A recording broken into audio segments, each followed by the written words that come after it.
Welcome back to the David Pakman Show. Welcome to the bonus show. Great bonus show today. Huge. Let's talk about something coming to us from China. Okay, hold on. I know what you're thinking. Here goes Lewis again. He's gonna rail on China. He's gonna say that he doesn't like the Chinese government. No, this is positive China story. This is fascinating. I'm completely fascinated by this. I didn't know it existed until a day ago. Apparently, there's a trend sweeping China called room escape. Room escape. It's basically a game. You have people that are put into these puzzle and problem-solving situations that are all, it's all set up, it's all predetermined. You know, there's a certain way to win, and that's what you try to do. You try to escape the room and win by looking at clues or solving puzzles or finding a hidden trap door or a combination of these things. So it's kind of like a real life video game in a way. What do you think about this? Okay, yeah, it sounds kind of cool, but these have existed. There's the reality shows where people are like jumping up and down and going across stuff, and it's like they're falling into water. Isn't that the same concept of a real life video game? Okay, maybe, but this is one where you have to use your brain. It's not just physical prowess. It may involve no physical prowess. So this is like those games where, like the old games where you would type door and then it would say the door is locked, and then you would type like stairs and it would say you have walked up the stairs. It's that type of game. Right. I mean, basically, but there is, you know, I'm not really sure how to explain all the different puzzles, but it's kind of like a puzzle solving game, right? Yeah, I mean, I guess it sounds kind of cool. Is it one that doesn't include being incredibly like thrown around physically, nor scared to death? There could be scary aspects. I'm sure some of that is in the mix, but I don't think you're going to be jumping off of trampolines, getting bounced around and hit with giant foam mallets or anything like that. I don't think it's like that, Japanese style physical game show. So how do you sign up, or who plays? Anyone can play. You just go. You go with some friends and you enter the location, you pay, and you try and beat the game. Then it's like there's one in here in Hong Kong where only about 1 in 5 participants successfully escape within the allotted time. So there's a time limit too. And I think this is great. I mean, in a lot of ways, this could be a great outlet for people who would normally be sitting in a chair playing a video game. Right. And while it might utilize the same brain power, at least it's a bit more physical, and you're there with other people, a little more interactive. I would definitely be interested in going to China, not for this reason, but if I was already there for other stuff, I'd probably check this out. It actually does sound kind of cool. Well, I hope it comes to this country, and luckily, I think if it does, the first place it would appear is probably somewhere like New York City. But I think there's a good chance it could happen here too. I think it's safe to say that where we lived before, it would be a very long time before this makes its way there. Yeah, I think you're probably right about that. Anyway, China escape rooms. Check it out. Look it up.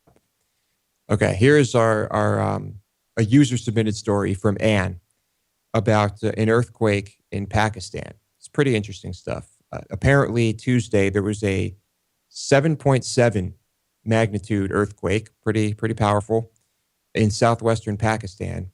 A lot of destruction to houses in the region, and many deaths, unfortunately. But apparently, shortly after the earthquake, a bunch of witnesses said that a small island appeared off the southern coast.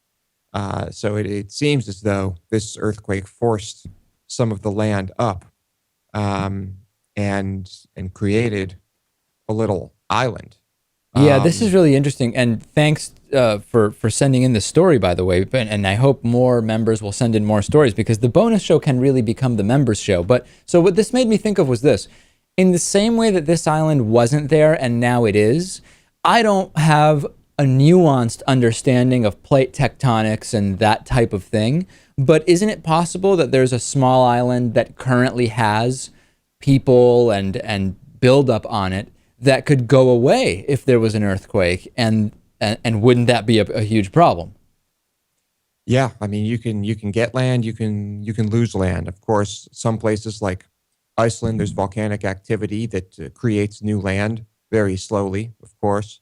But I mean, everything is always changing, right? I mean, what we know now about about the layout and the geography of our planet X number of million years ago would be irrelevant, and a few million years from now will also pretty much be irrelevant, right? Yeah, you would think so. And it's so hard. I just have such a hard time thinking a million years into the future, because when you think about the last 100 years have represented multiple waves of development and improvement when it comes to technology and medicine and so many things. The idea of thinking even 1,000 years ahead, never mind a million years ahead, it's almost like mind numbing. Not mind numbing, but it almost like I can't even wrap my head around it. It does. It's inconceivable, Exactly. right? So, new island there, and who knows how many times this is happening. I'm sure in a lot of places, people don't really even notice subtle changes in elevation after an earthquake, but it's got to be happening all over the place. So maybe someone will claim this little island, and I don't know. Well, that's an Have- interesting thing. Does it belong based on where the territorial water lines are drawn to a particular country? Well, I'm sure its proximity to Pakistan will basically just make it part of Pakistan. Uh, but who knows? I mean, it could end up being like what's it called? Ocean land, like a sovereign nation on this Right. tiny little thing. But I think that if you're like on Key West, although it's not a particularly big earthquake area, aren't you a little worried that the little tip of Florida might just go back into the ocean? I would be seriously concerned. I would be concerned about that in California, Florida. Water levels are rising. I mean, pretty much anywhere where you're on a coastal city, you're in danger, and not just 1,000 years into the future. It's imminent. But yeah, hopefully, hopefully, people will set up ways to protect those cities. It's going to cost billions of dollars, but it needs to be done. There's an interesting map here from NASA Yeah, I saw on this. It's crazy. on air pollution, and you have to assume it's pretty accurate if all this data is harvested from space. I mean, they have a pretty good view of things, and it's the type of pollution where there's particulate matter in the air, and this is measuring the most harmful type of pollution. Um, and the map, I guess, isn't not so surprising. There's one part that really surprised me. Um, of course, India, much of the highly populated areas of China, Indochina, um, Japan is extremely high pollution. Of course, Mexico, the Northeast, United States, along the western coast of the United States seems to be highly polluted, mostly California.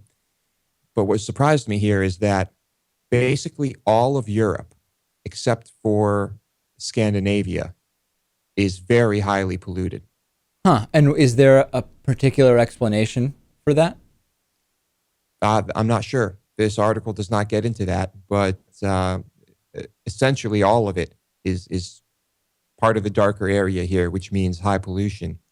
I just wouldn't have expected that. But also, there's like one little strip across Africa that seems to have a decent amount of pollution, and this, of course, I don't know. It could be a wind current thing. Yeah, I was thinking it But could be a jet stream thing, but also doesn't this map, this diagram of air pollution, doesn't it also mirror the ones that we get from space of lights? And where there are more lights its population centers, its areas with more development and commercialization and buildup, doesn't it follow logically that they would also have the most pollution, broadly speaking? Well, yes, I think there is definitely a connection there, but that doesn't explain what we're seeing in Africa, right? Well, I don't know exactly what part. In other words, if we could see it overlaid and we could know exactly where that was, there may be a very simple explanation, which is just that is a commercial center. I think that the more concerning thing here is actually combining this story with the last one. I was just reading about how this kind of juvenile view of climate change, about just arguing about whether the temperature is going up or down without getting into well over what period of time, and are we talking about atmospheric temperature or ocean temperature or land temperature? What are we talking about? The lack of nuance on that, combined with pollution, and it's just so obvious right now that there is, even amongst those who are they would consider themselves moderate on climate change, where they kind of think there is probably something that humans are doing to the climate, but they don't want to, quote, panic over it. I think there's just not nearly enough seriousness being associated with really exploring climate change and industrialization and its effects on this planet. We're just not even close to really being up to speed on what needs to be done, on understanding what's happening, and just so many people just aren't even aware of it. Right. And there are a few areas on this map where they highlight areas that have improvements in air quality since 1850 or relative to 1850. And I don't know why 1850 is the mark here, but surprisingly, the Southeast United States has a huge section that has had improvements, along with some of Brazil and I think Argentina, although there are no lines on this map. Yeah, it could be because of the shutdown of certain fossil fuel mining and exploration type operations and shifting to other types of industrial work. Australia is almost completely clear according to this map. But anyway, kind of interesting. Yeah. Pollution, bad stuff. Anything you want to add, David? No, keep sending Lewis stories on the bonus show members show, Lewis@davidpakman.com, LOUIS@davidpakman.com. Let's turn the bonus show into the members show. And by the way, it doesn't have to be news stories. It can just be, hey, here's a story that happened to me. I want you guys to discuss it. Hey, here's a question. I need advice. Lewis famously saying if he accidentally had a kid, he would probably love the kid. If you have questions about your love life, certainly feel free to send them in as well. I'm sure Lewis would be thrilled to explore those. So let's keep the questions coming in. Please do. That's it for today.